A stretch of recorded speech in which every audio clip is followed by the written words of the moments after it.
Hello, my name is John. I live in Smiths Falls, Ontario, Canada, and I'm finally getting to build the layout I've always wanted to build. And right now I'm in the process of painting all the sky colors for it and getting the clouds on it in preparation to doing the backdrop. This is the second time I've painted this particular section because the first section was too dark of a blue, and I went ahead and got some lighter blue paint. I feel it represents sky color a little more accurately. But while I was doing the first blue, which was too dark, I was using white primer at the bottom and trying to blend it up into the darker blue sky. And while I was doing that, I happened to scuff my roller along the edge of it, and one thing led to another, and I found a really easy way to make light, fluffy clouds that you'd see on a clear blue sky. And without further ado, I'll show you how I came upon that, and show you what I do with it now to make it look good.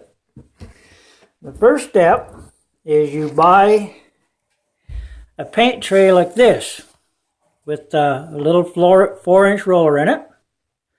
And at Home Depot, the little roller part is white with little blue stripes on it. And I find this roller works really well. I use it painting all the time, and it's just a wonderful little roller. But you start out, you want to get your roller nice and wet, but you don't want to have paint dripping off of it either. And you just roll it on using nice light strokes. You don't want to push hard on it so that you end up with streaks and gobs and everything else.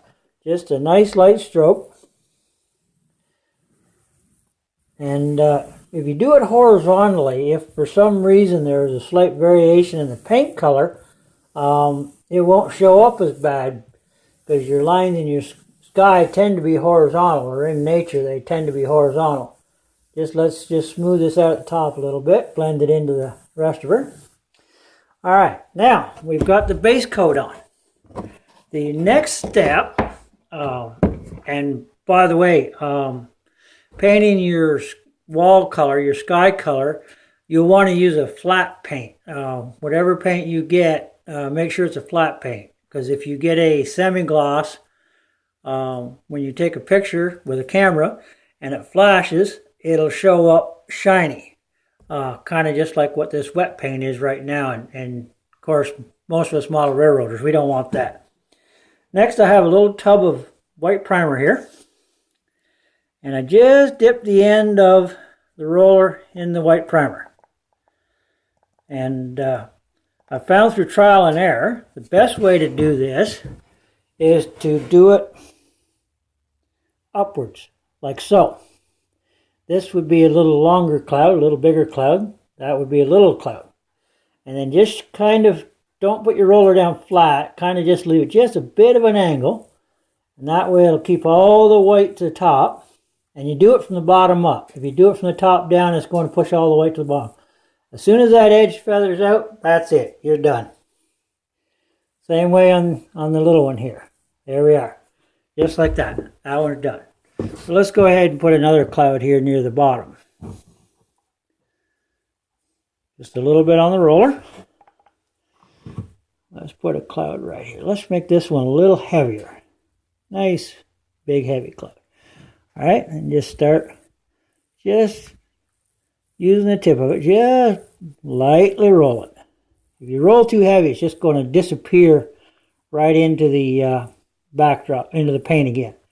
And if you're using the point like this a little more than using it flat, you'll keep it a little narrower and a little finer looking.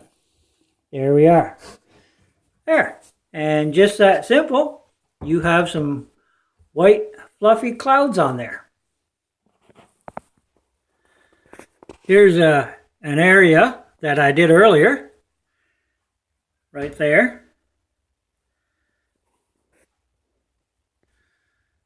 And this here is an area that I did a little earlier as well. This is where I first started using the roller facing upwards. And I like this cloud formation a lot better. Over here, I used it with it pointing down, and some of the white is a little more towards the bottom. But for all intents and purposes, that works pretty good. It's good enough. So the heart of the whole thing again is this little paint tray. Like I said, you could buy it at Home Depot, Home Hardware. I believe in the U.S. it's about $6. Here in Ontario, it tends to run about $8. And you can paint a lot of sky with this. And then I just keep a little tub with some white primer in it for doing my clouds, or for any other white topping up I want to do. So anyhow, there is my sky with my light fluffy clouds. You can do a lot of clouds in a very short time. A lot of sky in a very short time. I hope this video helps, and you enjoy painting clouds this way. Thanks for watching. Bye.